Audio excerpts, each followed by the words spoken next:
Hello everyone and welcome back to my channel. My name is RACHELRAE and today I'm going to do a little update on this latch hook kit that I got from CatEared. You can find it linked down below and I'll have the last video linked in the eye above, but I wanted to show you what I learned. After releasing that video, a lot of people were very rightfully showing me an easier way to latch hook, and I wanted to share that as an update for those of you who are interested in getting in the craft.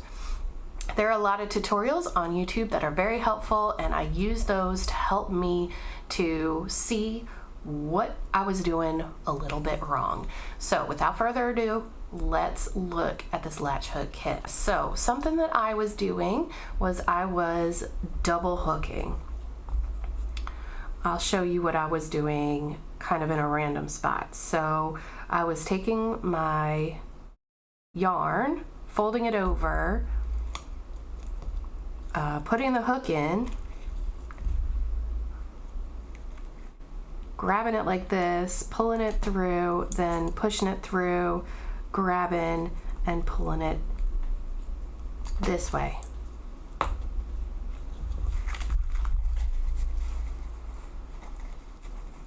Can you see that? So that is what I was doing, and as you can see by this row, it looks different because there is a bump on the top. Also, that's two motions and not just one. So I'm gently going to take this out, and I'm going to show you what I learned. So fold it in half and then put your tool through the loop. Grab your section. I'm going to try to do this without blocking your view. It's hard to do this and see the screen at the same time. Now I'm going to push my hook through till the latch passes. I'm going to take this and pull this up. I'm going to move my arm. I'm going to crisscross this on the other side where the latch isn't. I'm going to pull that so that the latch starts to close, and then I'm going to hook my yarn around. I want to make sure that I don't catch the yarn in the upper loop of the tool, and then I'm going to pull that in one motion through the loop, then pull, and that'll tighten it around the line there. This way the bump goes under your project. It won't cause any bumpiness, and it seems to be more secure this way as well. So I'm going to speed it up a little bit. It takes some getting used to when you did it the other way before. I will say that. You're going to go through, you're going to go under, you're going to bring that up, let the latch start to close, and wrap your yarn around. I like to pull up so that I don't catch the yarn, and then you pull through and tighten. This helps if you put your project on an angle. If you are left-handed, you may want to start on the left side of your project. It's easier to work this way, away from the yarn, which is something that I wasn't doing last time either. So for right-handed folks, you're going to want to go from the right to the left, and don't do like I did and try to go under. You're going to take your yarn through the loop, underneath, move this up, avoid the latch, and then pull through, just like that. And that's how you do it. You just keep on going until you finish a row, and then you move on to the next row.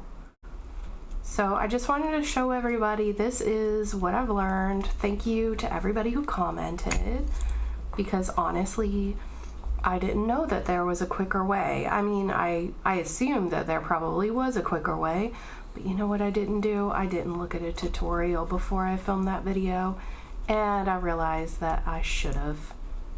But we all learn, and that's the beauty about community, is that you can learn from each other, learn from other people's experiences. We're all new at something once, and then we learn. So thank you for giving me the opportunity to learn. Another thing that I learned from latch hooking so far is that the where you place these bits of yarn, you want to follow the pattern and not what's printed here, because the printing can be wrong, but the chart is not wrong. So I'll show you the chart a little bit. I'm just going to show you where I've gone.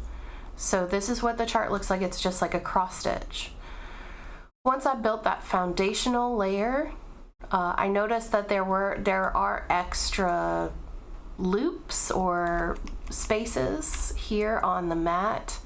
I just followed their instruction, which is to count from the chart and not look at the mat.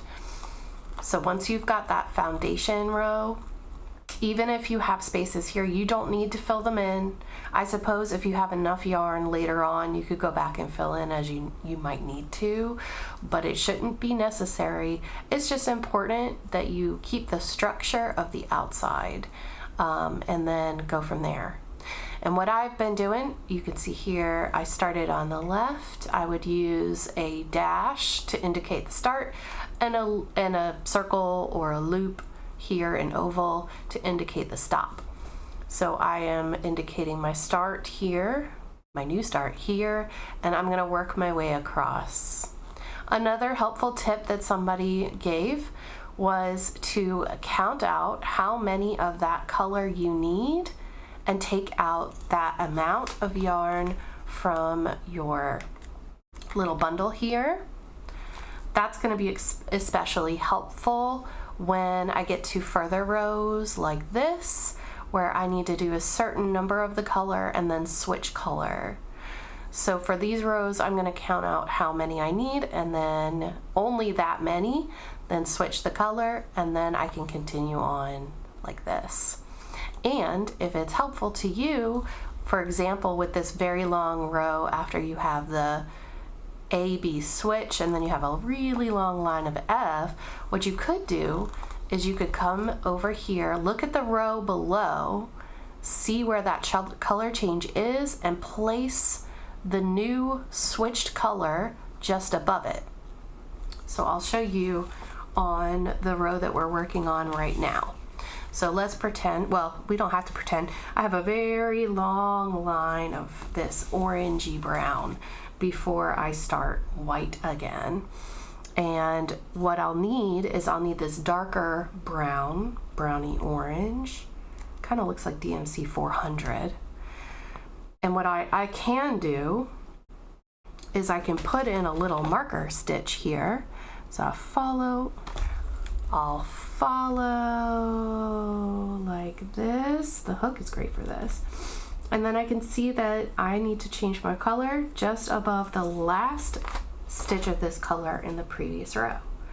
So move you down, stick your hook through the loop, find that last stitch with the color where I need to change colors. For this row that I'm on right now, I'm going to do the same thing, wait for the latch to kick up, and then pull it through. And then that way, when I come back and I'm going all the way down this row, I can keep filling to my heart's content. I don't necessarily need to count at all. And then this will be my signal that it's time to change colors. So I hope that helps. Just a few helpful tips and a little update from me about latch hook and my latch hook progress. I find that if I'm working at the table, it's really nice to have my yarn in my lap so that I don't have to keep reaching up above the table. Just another little handy tip. But let us know your helpful tips for latch hook down below. A lot of people were giving tips on how to put on the backing and get this edge sewn on. Those are all helpful tips too, because not all companies do the back on their project, and this one comes with it already on, which I find incredibly helpful. I hope that they bring us new pictures, landscapes, flowers. Tell us what you would like to see at CatEared, and they'll see this video and maybe they can take some suggestions from you. Thank you so much for watching this video. I can't wait to share my progress on this project with you in the future. Take care, stay safe, and I'll see you next time. Bye.